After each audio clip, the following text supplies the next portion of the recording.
Mark Ellison woke up to the clanging of metal and loud voices echoing through the early morning air outside his bedroom window. At first, he thought the garbage truck had arrived ahead of schedule. But as he rubbed the sleep from his eyes and peeked through the blinds, his heart nearly stopped. His backyard, his perfectly kept, lush, and private oasis, had been invaded. Neatly arranged white folding chairs lined the grass in precise rows. A floral arch stood proudly at the far end, and a team of decorators bustled about with ribbons, tablecloths, and flower baskets. It looked like a full-scale wedding venue had materialized overnight on his property. He blinked, convinced it was a dream. But it wasn't. And then he saw her. Beverly Langford, the self-proclaimed Queen of Brookstone Ridge and president of the Crescent Grove Neighborhood Council, standing in the middle of his backyard barking orders like she was orchestrating a royal gala. Mark threw on a hoodie and stormed outside. "Beverly, what the hell is going on?" His voice sliced through the morning chaos. Beverly turned with that infuriatingly smug smile she always wore when she knew she had the upper hand. "Oh, Mark, you're finally up. We were beginning to worry you'd sleep through the big day," she said sweetly. "Big day? This is my yard. Why is there a wedding set up here?" Beverly waved a dismissive hand. "Don't be so dramatic. It's just for the day, my daughter Chloe's wedding. Remember?" Mark's eye twitched. "No, Beverly. I don't remember. Because no one asked me." Beverly sighed as if he were a child throwing a tantrum. "We sent out notices weeks ago. This is a community event. You should feel honored." Mark scanned his yard again, his blood pressure spiking. A DJ was setting up speakers near his fence. A catering van had pulled into his driveway. And was that a portable bathroom being wheeled into his front lawn?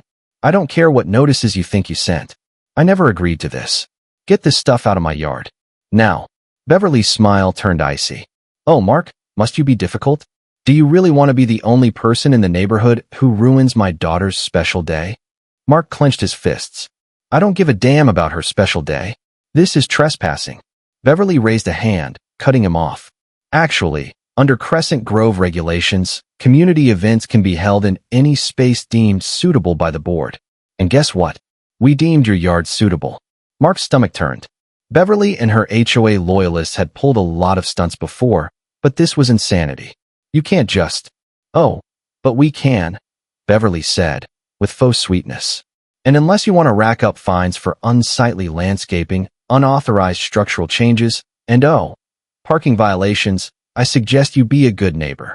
Mark gritted his teeth. The threat was clear. She had already decided this was happening, and those bogus fines were just leverage to get him to submit. He needed a plan. Fast. The wedding was in less than 6 hours. The yard was halfway transformed. Caterers were unloading trays of food, florists were draping flowers across every available surface, and a group of giddy bridesmaids were taking selfies next to his koi pond. Mark stormed back inside and slammed the door behind him. His brain was spinning. If Beverly wanted a war, she was going to get one. He picked up his phone, debating whether to call the police. But Beverly had wrapped this whole thing in so much bogus HOA red tape that it looked official. He needed something faster. Something devastating. And then it hit him. An idea so wicked and perfect it made him grin. Beneath his yard was an old sprinkler system, one he never used anymore. The water that came out of it was disgusting, rusty, murky, and smelled like swamp sludge. It hadn't been touched since he overhauled the plumbing years ago, but the pipes were still there, waiting. A slow, delighted grin spread across his face. Beverly wanted a wedding on his lawn. Fine. She was about to get one she'd never forget. It was a leftover relic from an old plumbing system, replaced years ago but never fully removed. The rusted pipes still slumbered beneath the surface, dormant and disgusting, filled with water that reeked of iron and decay. And now, they were exactly what Mark Ellison needed. A slow, wicked grin spread across his face. Beverly Langford wanted a wedding in his yard? Fine. She was about to get exactly what she asked for, and then some. Mark didn't waste a second. He headed to the garage, pulled out his toolbox, and knelt beside the long-forgotten sprinkler control box. His hands worked with precision. If everything went according to plan, this wedding was about to become the most catastrophic event Brookstone Ridge had ever seen. Back inside, Mark paced his kitchen, gripping his coffee mug like it was a lifeline. He'd dealt with Beverly and her Crescent Grove minions for years. Petty fines, bogus citations, neighborhood surveillance. It had all become routine. But this?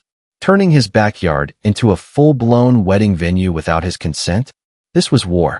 The sound of laughter outside pierced the walls, raising the hairs on his neck. He peeked through the blinds. A group of bridesmaids in pastel dresses were striking poses in front of the floral arch, laughing as if they were at some fairy tale estate. One of them waved cheerfully at him. Mark resisted the urge to flip her off. The catering crew lined tables with gold-trimmed dinnerware. A DJ tested the sound system near his porch. The scene was picturesque, like something from a bridal magazine. And yet, the one person who actually owned the damn yard hadn't been consulted. Not once. His phone buzzed. It was Joel Ramirez, one of the few sane members of the Crescent Grove Neighborhood Council. Mark? Joel sighed the second he answered. I heard what's happening. Man, I don't even know what to say. You could start by explaining how Beverly thinks she can get away with this. Mark snapped. Joel hesitated. You know how she is. She twisted the HOA bylaws just enough to make it look legit. Bullied the board into voting yes. And if you try to push back, she'll drown you in fake violations. Unsightly bushes. Faulty fencing. Maybe even say your mailbox is an eyesore. Mark rubbed his temples. He already knew all that. Beverly's grip on the council was tight. But something had to give. I need to do something she can't spin. Something legal. And destructive. There was a pause. Then Joel's voice dropped. You didn't hear this from me, but I found out why she picked your yard. Mark's brow furrowed. Because it's pretty? Because she spent the HOA's event fund on herself. There was supposed to be a real venue. She blew the budget, probably on spa visits or redecorating her kitchen. So she invented a community clause and forced the event onto your lawn. Mark's grip on the phone tightened. It wasn't just entitlement. Beverly was covering her own tracks. Thanks, Joel, Mark muttered. Now I really can't let this go as planned. He ended the call and turned to the window again. His eyes locked on the sprinkler controls in the garage. The foul, sediment-filled water had been waiting in those underground pipes for years. One switch, and his pristine lawn would become a swampy, iron-stained disaster. But he couldn't rush it. If he triggered the sprinklers too soon, Beverly might recover. No, he had to wait. Until the guests were seated. Until the flowers were in place. Until Chloe Langford was halfway down the aisle in her perfect white dress. Then, and only then, would the flood begin. As he fine-tuned the pressure valves, a knock came at the front door. Mark opened it to find a man in a tuxedo, clearly nervous. Hey, you must be Mark, the man said. I'm Ryan. Ryan Bishop, the groom. Mark narrowed his eyes. You're marrying Beverly's daughter? Ryan nodded, rubbing the back of his neck. Yeah. Look, I didn't know any of this. I thought we had a real venue. I just found out this morning we were on private property. I'm sorry, man. Mark studied him. He didn't seem like a liar. So Beverly lied to everyone, huh? Ryan sighed. Wouldn't surprise me. Chloe wanted something small. Beverly made it this. And now I'm knocking on a stranger's door to apologize. Mark's expression softened, slightly. You realize what you're marrying into, right? Ryan gave a dry laugh. Believe me, I'm having second thoughts. Ryan Bishop looked genuinely embarrassed, shifting from foot to foot on Mark Ellison's porch. So you're saying Beverly lied to everyone? Mark asked, arms folded. Ryan exhaled. I'm saying I wouldn't put it past her. She's been controlling every detail. Chloe, my fiancée, wanted something small. Just close friends, backyard barbecue vibes. But Beverly, she turned it into this. And now I'm standing in a stranger's doorway apologizing for something I didn't even know was happening. Mark studied him. You do realize who you're about to marry into, right? Ryan gave a dry, humorless laugh. Trust me, I've been having second thoughts since the flower budget hit 5 digits. He ran a hand over his face, clearly stressed. I just wanted to say, I get why you're mad. If I were in your shoes, I'd be losing it. Mark sighed. As much as he wanted to be mad at everyone involved, he couldn't bring himself to hate the guy. Ryan looked like a man just trying to survive his fiancée's mother. Well, you're not wrong, Mark muttered, glancing past him to where Beverly Langford was orchestrating vendors like a general staging a battlefield. Look, Ryan added, I appreciate you hearing me out. Just, whatever you're planning to do, maybe don't ruin everything. Chloe doesn't deserve that. Mark paused, weighing that. Then he shrugged. No promises. Ryan didn't argue. He just nodded and headed back across the lawn, dodging decorators and bridesmaids as he went. Mark shut the door and checked the time. 2 hours until the ceremony. Just enough time. He grabbed his toolbox and walked briskly into the garage. He opened the old sprinkler valve panel and began fine-tuning the settings. This wasn't going to be some haphazard mess. No, it would be perfectly timed. Precise. Surgical. He wasn't about to flood the yard just yet. That would be too easy. He wanted Beverly to think she had won. Let the guests arrive. Let the flowers be fluffed, the cake displayed, the champagne poured. And then, she would learn what happens when you hijack a science teacher's backyard. The sun was shining brightly over Brookstone Ridge as guests began to arrive. The wedding was coming together exactly as Beverly had envisioned. Except for one crucial detail. The man who actually owned the land was sipping coffee behind the curtain, watching with ice in his veins. Mark had checked everything twice. The ancient sprinkler system was primed. The nasty, rust-colored water had been sitting in the pipes for years, and the switch to release it all was now wired to a remote in his pocket. Outside, the laughter and chatter grew louder. On the groom's side, guests made polite small talk, completely unaware of the chaos looming just below the turf. But the bride's side? Loud, entitled, and dramatic, just like Beverly. A trio of women in expensive dresses whined about the humidity while fanning themselves theatrically. A group of children stomped through Mark's flower beds as their parents scrolled their phones. Mark's jaw tensed as he spotted Beverly, standing near the arch and greeting people like royalty. She hadn't even glanced toward his house. She was confident, smug, already celebrating her victory. The DJ queued up a soft, romantic instrumental. The procession began. Bridesmaids floated down the makeshift aisle, careful not to trip on the uneven lawn. Guests smiled. Phones were lifted. The vibe was peak Pinterest wedding. Mark's hand hovered over the button. Not yet. Beverly stood proudly near the arch Chloe was about to make her grand entrance. The music swelled. Mark hit the switch. It started with a low gurgle. Then, with a hiss and a sputter, chaos erupted. The sprinklers burst to life, blasting years of stagnant, sulfur-scented water in every direction. The first rows of guests were soaked instantly, their expensive designer suits and dresses drenched in foul-smelling sludge. Screams erupted as brown water splashed across the white tablecloths, floral centerpieces, and delicately wrapped wedding favors. One of the speakers shorted out with a loud crack.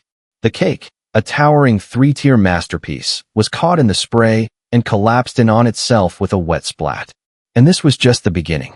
Mark sipped his coffee, watching from the window, heart pounding with satisfaction. This was no longer just revenge. This was justice in its finest, messiest form. Water erupted from the ground in chaotic, twisting jets, soaking every inch of the setup Beverly Langford had meticulously arranged. The once pristine white tablecloths were instantly stained a deep, murky brown. The elegant folding chairs were blasted sideways, and the towering wedding cake, 3 tiers of frosted perfection, collapsed in a sludgy heap as water pelted it from all sides. Guests screamed. The DJ's speakers sizzled and sparked, the music cutting out mid-chord as water hit the power strip. Bridesmaids shrieked, grabbing their drenched dresses and tripping over each other to escape the rising mess.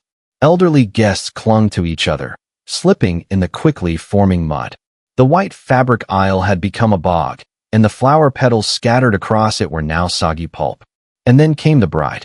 Chloe Langford stepped into the yard, smiling, ready for her grand moment, only to be greeted by utter pandemonium.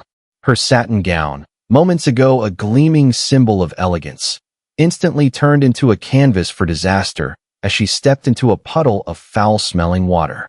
She let out a scream as the bottom of her dress absorbed the sludge, staining it with rust-colored streaks.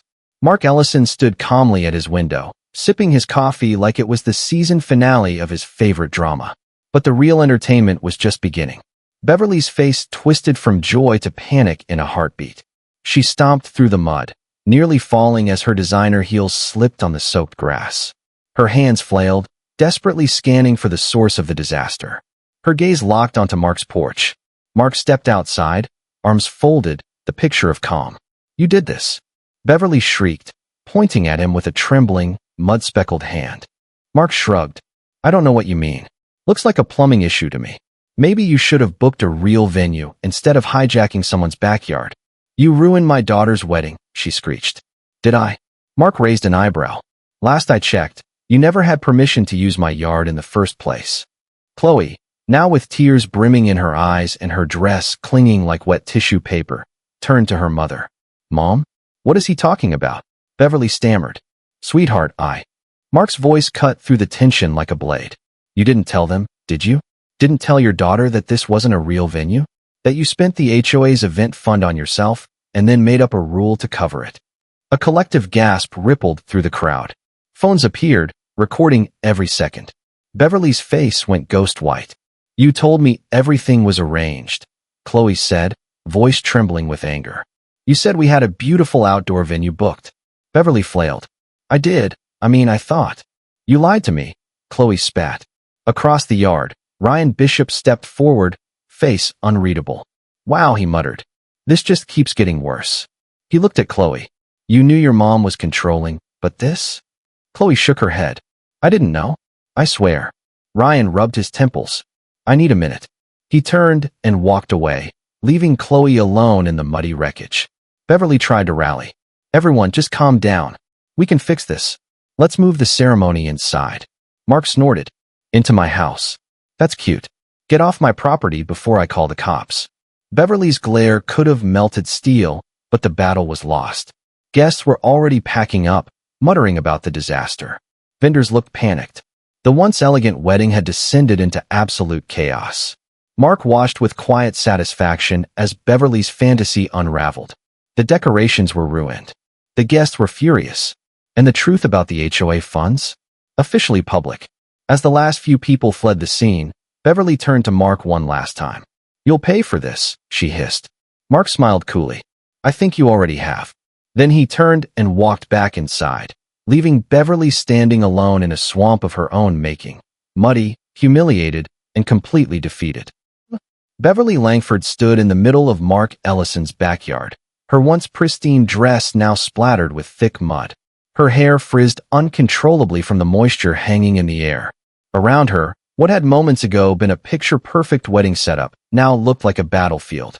Guests had scattered in every direction, some helping others back to their cars, some too engrossed in the unfolding scandal to leave. The expensive white chairs had sunk into the soft earth, soaked and stained. The floral centerpieces drooped under the weight of water, and the towering wedding cake had collapsed into a gooey pile of sugared regret.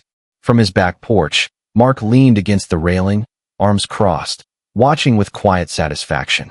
Beverly barked orders at the remaining vendors, her voice sharp and increasingly desperate, but no one was listening.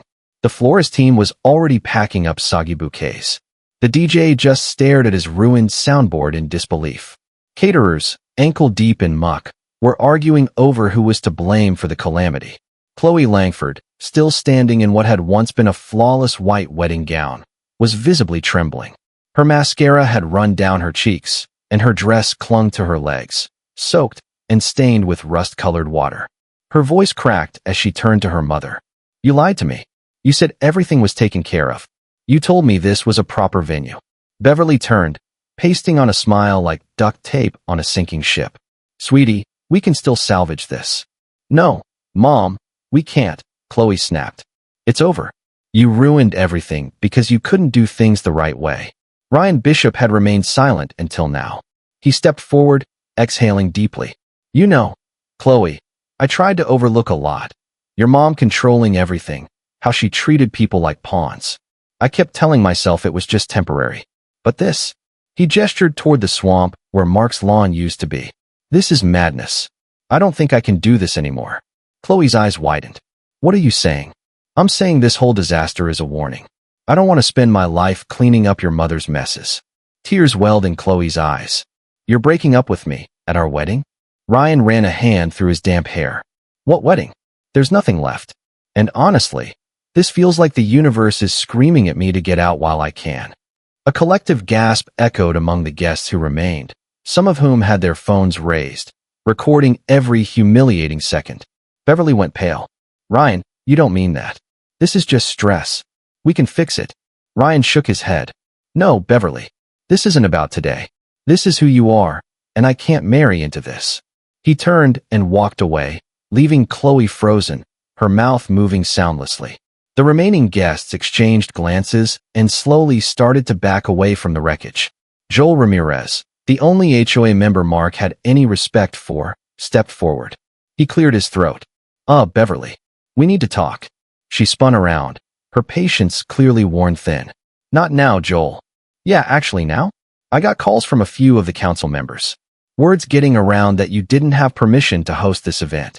And some questions have come up about HOA funds, like why there was no real venue." Beverly's face contorted. "That's ridiculous." Joel crossed his arms. "Is it? Because if you used HOA funds for personal expenses, that's fraud. And after today, I don't think anyone on the board is going to cover for you." From the porch, Mark watched the collapse like a man watching the final act of a long, dark comedy. Beverly's face twitched, then she let out a humorless laugh. "Oh, come on. This is just a misunderstanding." But it was too late. The court of public opinion had already delivered its verdict. Mark didn't flinch. "Then I guess you wouldn't mind if we did a full audit," Joel Ramirez said, his tone casual but firm. Beverly Langford's face twitched. "That won't be necessary." "Yeah," Joel replied, slower now, deliberate. "I think it is." The murmurs among the remaining crowd picked up, weaving through the muddy chaos. Beverly's perfectly practiced expression cracked. She turned to Mark, eyes burning. "This is your fault." Mark chuckled, arms crossed. "Oh no, Beverly. This is all you. You built this mess yourself." She took a deep breath, clinging to composure. "You think you've won, don't you?" He shrugged. "I think I'm finally getting my yard back. And I think you've got a hell of a lot more to worry about than me." As if on cue, the first police cruiser pulled up to the curb, tires crunching on the gravel driveway. One of the vendors must have called them about the unpaid bills. Mark watched, sipping his coffee, as Beverly's expression melted from rage to panic. Chloe Langford had finally stopped crying. Her once flawless makeup was smeared, her shoulders slumped in quiet defeat. "I can't believe this," she whispered. Mark almost felt bad for her. Almost. But then he remembered the years she'd stood by while her mother steamrolled over every rule, every boundary, every neighbor. Two officers stepped out of the vehicle and approached. Beverly straightened, smoothing her damp blouse. "Good evening, officers. I don't know what this is about, but I assure you." One officer held up a hand. "We've received multiple reports regarding an unauthorized event on private property and the potential misuse of neighborhood council funds. We'll need to ask you a few questions." Her mouth opened, then closed. For the first time in her life, Beverly Langford was speechless. Mark leaned against the porch railing, soaking it in. This was better than he could have scripted. Joel strolled over, shaking his head. "Man, I gotta say, that was something else." Mark sighed, surveying the soaked chaos that had once been his backyard. "Yeah, well, I think I'll be finding pieces of soggy cake and broken plates in the grass for weeks." "At least you won." Joel patted his shoulder. Mark smirked. "Yeah, I really did." Beverly, now red-faced and disheveled, was escorted to the side for questioning. Her voice was sharp, defensive, but no one cared anymore. The guests had scattered. The wedding was over, and the HOA was fracturing beneath her feet. Mark stood quietly, arms crossed, as the queen of Crescent Grove's petty regime watched her kingdom dissolve. The next morning, he walked out onto his porch with a mug of black coffee, surveying what could only be described as the aftermath of a wedding apocalypse. The lawn was patchy, caked in mud. Ruined decorations lay strewn across the grass. A few waterlogged bouquets still clung to the tilting arch, now more battlefield relic than romantic centerpiece. He grinned as he sipped. For the first time in years, his yard was quiet. No HOA notices in the mailbox. No Beverly barking threats from across the street. Just the low hum of a neighborhood finally waking up from a bad dream. The real victory, though, wasn't the sprinkler stunt or even exposing Beverly's misuse of funds. It was what came next. Joel had called him late the night before with some news. The Crescent Grove Neighborhood Council was calling for an emergency meeting. Not to replace Beverly, no one wanted the throne. They were discussing dissolving the entire HOA. Years of fines, of overregulation, of community division, all tied to Beverly's reign. Now, the spell was breaking. The neighbors were talking, uniting, comparing stories. Some even dropped by to thank Mark. One elderly couple brought him banana bread. He stood near the arch and picked up a bent, mud-covered sign that once read, "Welcome to Chloe and Ryan's special day." He wiped it off, shook his head, and tossed it into the trash bin. Brookstone Ridge had changed, and Mark Ellison, former science teacher turned reluctant neighborhood legend, had made sure of it. Beverly Langford's grip on the Crescent Grove board had finally cracked. The illusion of her control was gone, and the residents of Brookstone Ridge were starting to realize something profound. They didn't actually need an HOA at all. It had always been Beverly's personal instrument of power, an ego-driven mechanism wrapped in red tape. And now that she was exposed, it was only a matter of time before the whole thing came crumbling down like the soggy wedding cake in Mark Ellison's backyard. Mark stood by his cedar fence, sipping coffee from his best woodworker in Brookstone mug, staring across the street at Beverly's house. The curtains were drawn. The front yard, normally trimmed to an obsessive perfection, now looked eerie, deserted. Rumors were already circulating that she was preparing to sell and leave town before the county audit could land with a thud on her doorstep. Mark wouldn't be surprised. Beverly had always been many things, but brave in the face of consequences wasn't one of them. As he turned back toward his porch, he spotted a figure in his driveway. Ryan Bishop, the almost groom, stood with his hands shoved in his pockets, looking exhausted but oddly at peace. Mark raised an eyebrow. "Didn't think I'd see you around here again." Ryan let out a short laugh. "Yeah, well, I needed a little closure, I guess." He glanced at the yard, still a war zone of scattered chair legs and floral mush. "Man, this place got wrecked." Mark smirked. "You should have seen it last night. The mosquitoes were throwing a banquet. I think one of them carried off a bridesmaid." Ryan snorted. "Honestly, I don't know whether to thank you or punch a wall. You ruined the wedding, but you might have saved my life." Mark tilted his head. "So it's officially over?" Ryan nodded. "Chloe called this morning, but we both knew it wouldn't work. Last night was a wake-up call. Her mom's controlled every part of her life. And if I'd gone through with it, I'd be spending every holiday under HOA supervision. I don't think I'd survive it." Mark chuckled. "You'd have marriage bylaws. Section 5B, husband must agree with mother-in-law at all times or face fines." Ryan laughed, then grew quiet. "Look, I know you didn't do it for me, but thanks. You probably saved a lot of people from a nightmare." Mark shrugged. "I just wanted my yard back. Everything else, just bonus chaos." Ryan glanced back toward Beverly's house. "So what now? You think she'll actually leave?" "Oh, I think she's done," Mark said, his tone dry as kindling. "The council's falling apart. The board's turning on her. And the county's asking questions she can't answer. If she doesn't pack up soon, she'll be signing paperwork in court." Ryan let out a breath. "Good. She deserves it." He clapped Mark on the shoulder. "So what's next? Gonna start renting out the yard for weddings?" Mark burst out laughing. "Yeah, no. I've had enough of confetti and cake catastrophes for one lifetime." Ryan grinned and walked off down the sidewalk, still chuckling. As much as the whole ordeal had been an absolute mess, Mark felt a flicker of satisfaction knowing he wasn't the only one who'd come out ahead. That evening, the sun dipped low, casting golden light over the pines of Brookstone Ridge. Mark sat back in his porch chair, feet stretched out, the piece wrapping around him like an old quilt. After years of fines, passive-aggressive letters, and HOA flyers shoved into his mailbox, it had all unraveled in one gloriously muddy evening. His phone buzzed. A message from Joel Ramirez. "HOA meeting tomorrow. Final vote to dissolve. Bring popcorn." Mark smirked. Oh, he'd be there. No way he was missing that. As he set his phone down, movement caught his eye. Across the street, Beverly's front door creaked open. She stepped out cautiously, oversized sunglasses perched on her face, scanning the street like a hunted politician. She clutched her phone tightly and hustled to her car, the door slamming behind her. The tires screeched softly as she pulled away, disappearing into the descending dusk. Mark exhaled, leaning further back in his chair. Maybe, just maybe, she was gone for good. He raised his mug toward the sky, took a long sip, and whispered, "Peace at last. At least until the next neighborhood disaster."